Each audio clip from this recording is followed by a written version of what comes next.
Let's also bring in Nirmal Jain, Chairman at IIFL, on the show to talk more about how the fundamentals of the market are currently looking. Nirmal, hi. Thanks for taking time out and joining in. Post the kind of reaction that we've seen from the RBI, which in some fashion has been ahead of the curve, however, has been very aggressive at the same time. What is the range that you see for the market, and how much more downside do you see in case we were to dip to lower levels?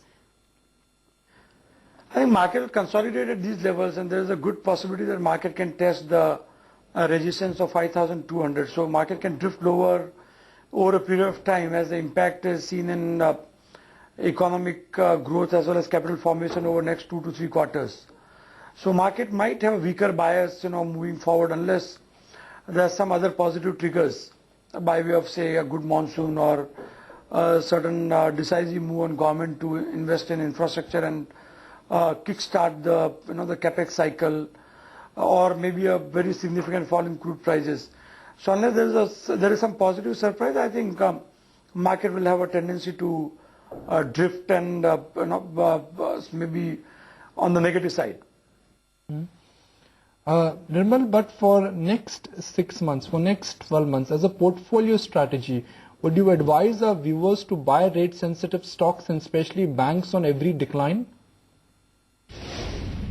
I think value picking has just started in last few days or last few weeks. So that process will again be derailed.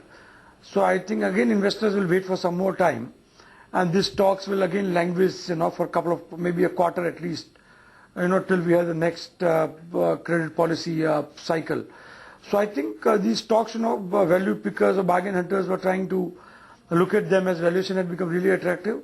But with the surprise rate hike, I think again they will go into a bit of off the radar of most of the investors. So Nirmal, what's your thought on telecom? Would you be overweight, and what about retail stocks?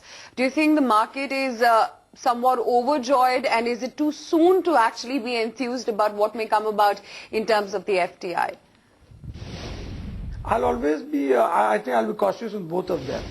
Telecom valuation had become attractive, so some of the select stocks moved up thinking that long-term India's telecom story remains positive. But I'm personally not very convinced on the fact that the risks still remain. Of course, at some point in time the stocks were very attractive, and now I think a lot of it has already been taken into price.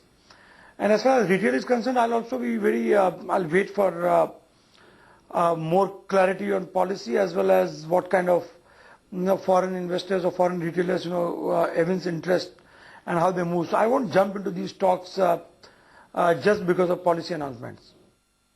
Nirmal, normally when inflation moves up, rate sensitives often tend to underperform, and defensives, they often tend to outperform, because defensive companies are FMCG and pharma companies, and these companies don't require fresh capital to grow. So what are your thoughts on FMCG stroke pharma names?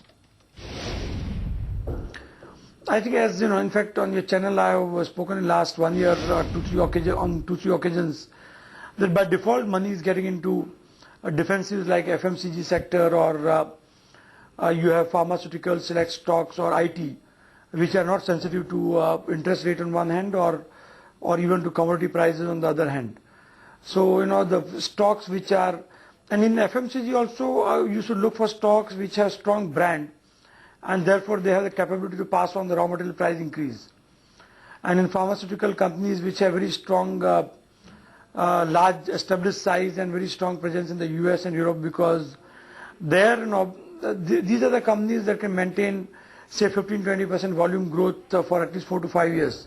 So that kind of growth without much of risk or visible growth is not very easy to find. So I would think that even money will keep chasing some of the FMCG stocks, pharmaceuticals, or some large IT stocks which are very well placed, or some niche stocks, a very like stocks like, say, Petronet LNG or Indraprastha Gas, which are in the niche segment with their monopoly.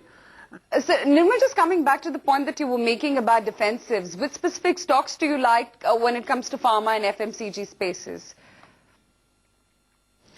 I think in FMCG we are positive on ITC, Imami, Godrej Consumer, I think Nestle, these are the stocks. And in pharmaceuticals, stocks like Cadila or these Sun Pharma. So these are the largest stocks, Biocon. So these are the stocks that look good. And in IT stocks like SCL Technologies, or Hexaware, they look good.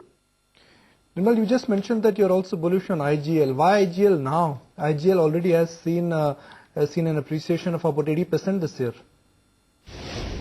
I'm not very up to date on the valuation, how much has it run up. But fundamentally, for next 2 to 3 years, they look good because of their very specific position in the sector. And that in certain segments, they have monopoly kind of a situation and they have pricing power given the gas shortage. But of course, one has to be cautious from long-term perspective based on valuation. So I'm not very clear on the current valuation, so I will hesitate to comment on the current valuation. But even if valuations run up, then one should look for corrections and can at least have small part of portfolio in these kind of stocks. Nirmal, what about concept stocks like Page Industries as well as Jubilant Foodworks? Do you think the euphoria is somewhat overdone? I think many times euphoria takes them to valuations which are higher than what can be justified by the discounted dividend earnings or what. So one has to be cautious. Now, typically, the stock has already run up a lot without earnings. Then, I as an individual would not invest nor would recommend. Would rather wait and let the last part of rally pass. All right, Nirmal, good to have you on ET Now. Thank you for joining us. Let's take a quick break.